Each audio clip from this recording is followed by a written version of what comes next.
say that waiting sometimes is very rewarding, that you will get more that you've initially expected. And that's somewhat true, but also it came with its challenges. But now, after more or less 2 months, I proudly present you my new home lab.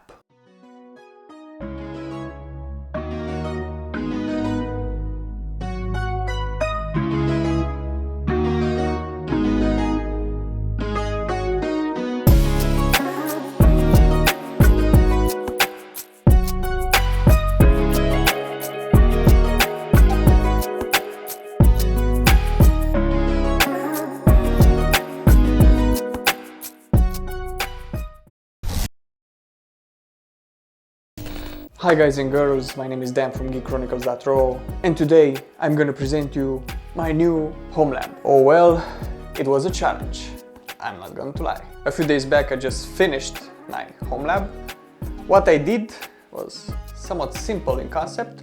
I've migrated my whole setup from a tiny PC to 2 dedicated machines. I will explain how in the following minutes. Let's hope that this clip won't get very long and boring. No guarantees.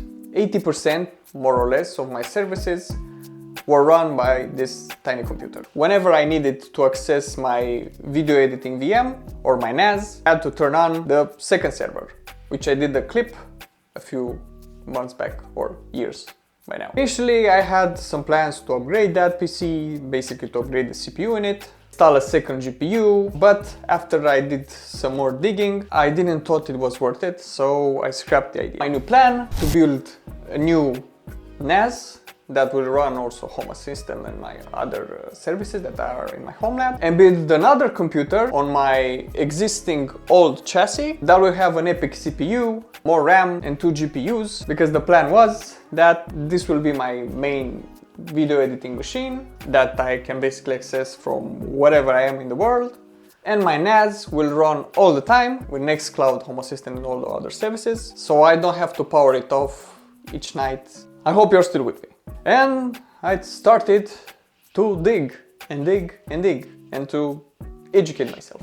Let's start with the most powerful server that I have right now in my home lab that runs my 2 Windows 11 VMs. This server runs an EPYC CPU. I will put all the specifications on the screen because I don't remember them all. It has 2 GPUs in it, an RTX 3060 and an older 1660, 6 gigs, something like that. And all its resources are split between 2 Windows 11 VMs that are basically configured to strictly do video editing and heavy lifting that our laptops couldn't. And because the motherboard is based around the enterprise CPU, an enterprise platform, there's a lot of PCIe lanes, it supports a ton of storage, it supports a ton of RAM, and each GPU that I'm planning to install in it, or any other PCI Express device, will run without bottlenecks, which is cool. The operating system, it's Proxmox, that governs the 2 VMs, that's installed on a separate SSD, and each Windows 11 VM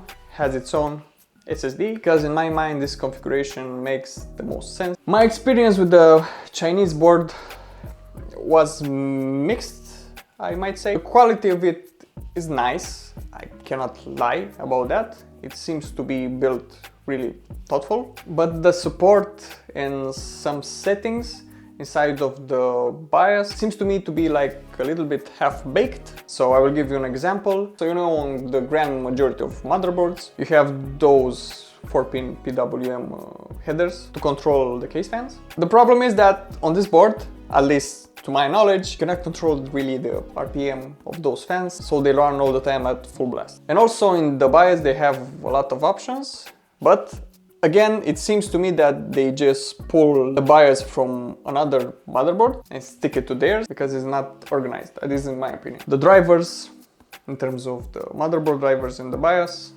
well, they are available on the Chinese website, but sometimes that website just doesn't work. I'm guessing you're taking a risk when you pay this little for an enterprise/professional grade motherboard with a CPU included, because I might say the package, the bundle with the CPU and the motherboard was like a really good deal. And also it had the IPMI module included. For that price, I'm guessing you could get an enterprise motherboard that was used. And also another thing that is nice about the Huanan G motherboard is that you have two 2.5 gig NICs. PCI Express slots are X16 and also they support bifurcation. And all the PCIe SSD slots, they run on 4X, which again is nice. At the core, being an EPYC CPU, it supports ECC memory, as you would expect.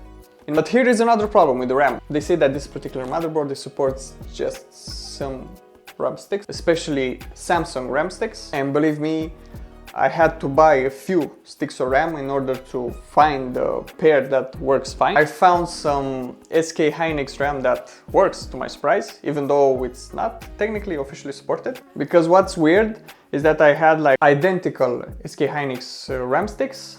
Some of them work and some of them didn't work at all. And another thing is that in the documentation on the AliExpress page, you do not find anything related to the RAM. I had to ask the seller and also found the thread post on Reddit that clarified this issue for me. Just to be 100% sure, you should go with the recommended Samsung RAM that the seller guarantees it will work. But also if you're like me, you can experiment with different sticks of RAM and see what works and what doesn't work. And you can leave a comment down below, maybe it will help others. So this is the VM server.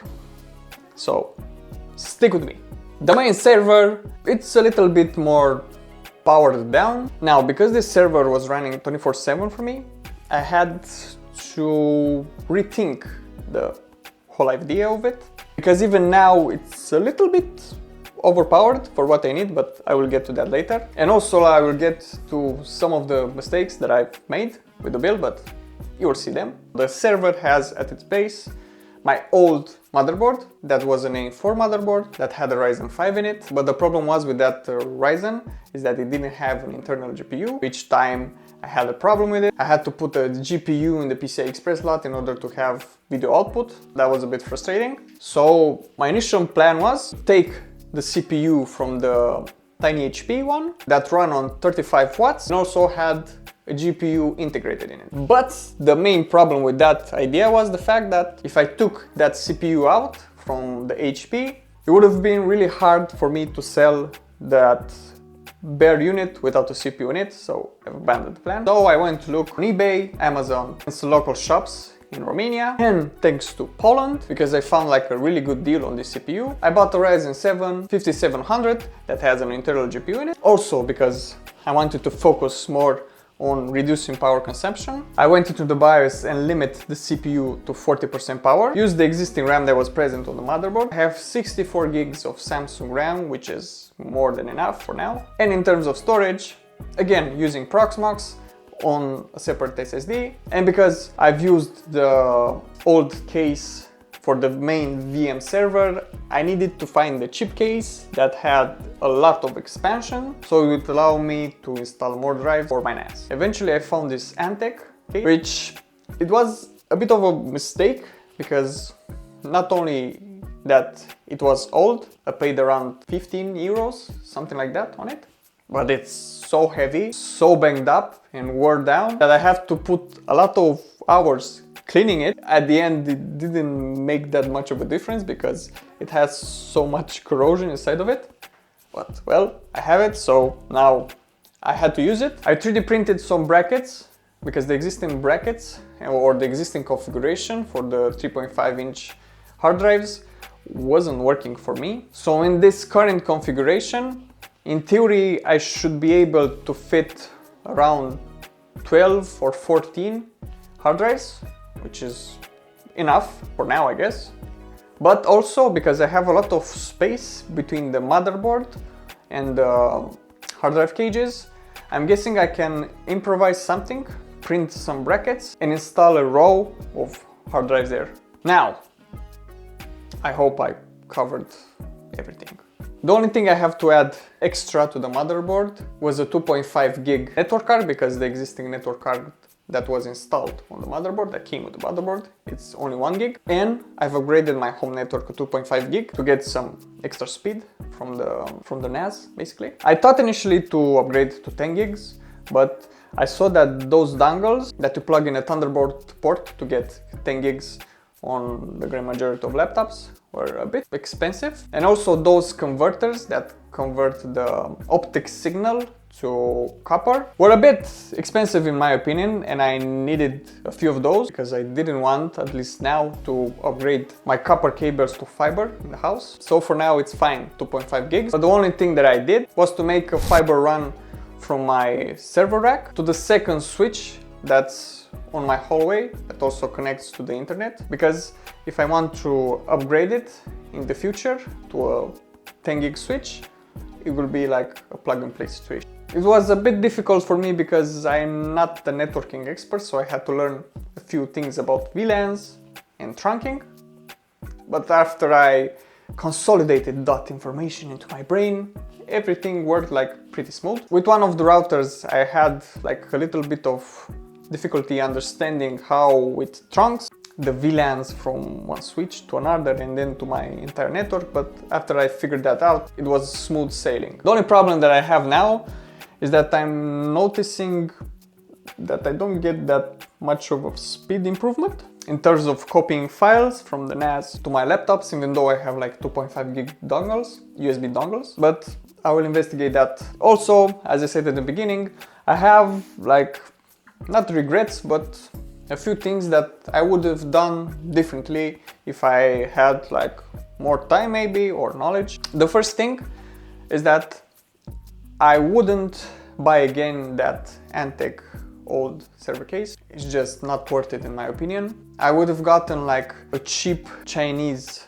server case. I found a few options on AliExpress, so maybe I'm considering that in the near future. I hope you enjoyed the video. If you have any suggestions, leave it in the comment section below. If you want to share with me what's your home lab setup, again, hit the comment section hard, and don't forget to like and subscribe, and also to enjoy your home lab.